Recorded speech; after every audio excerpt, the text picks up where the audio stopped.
రోటి మిఠాయి అంటే నాకు ఇష్టం. వెల్కమ్ టు అర్చన ముచ్చట్లు.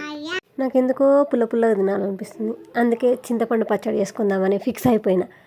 First ever in my life నేను చింతపండు పచ్చడి నేనే చేసుకొని తింటున్నా. ఒక పెద్ద సైజు నిమ్మకాయ అంత చింతపండు నానబెట్టేసుకున్న, కడిగేసి తర్వాత ధనియాలు, నువ్వులు ఉంటే మీ దగ్గర మెంతులు కూడా డ్రై రోస్ట్ చేసుకోండి. అట్లనే ఎండుమిర్చి కూడా ఒక 4-5 కారానికి తగ్గట్టు డ్రై రోస్ట్ చేసుకొని ఇవన్నిటిని రోట్లో వేసి మంచిగా నూరుకోండి. దాని తర్వాత మనం నానబెట్టుకున్న చింతపండు ఉందిగా దాన్ని కూడా ఇందులో నూరుకోండి. అసలు నాకు ఇంత బలం ఉందని ఈరోజే తెలిసింది. ఎందుకంటే నేను కూడా ఎండుమిరపకాయలు పొడి చేసిన ఇంత మంచిగా, నాకే షాకింగ్గా ఉంది.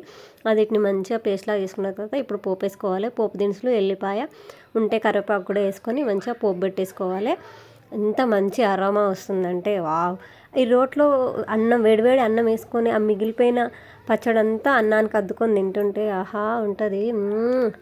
నా పులుపు తినాలనే క్రేవింగ్ మొత్తం పోయింది.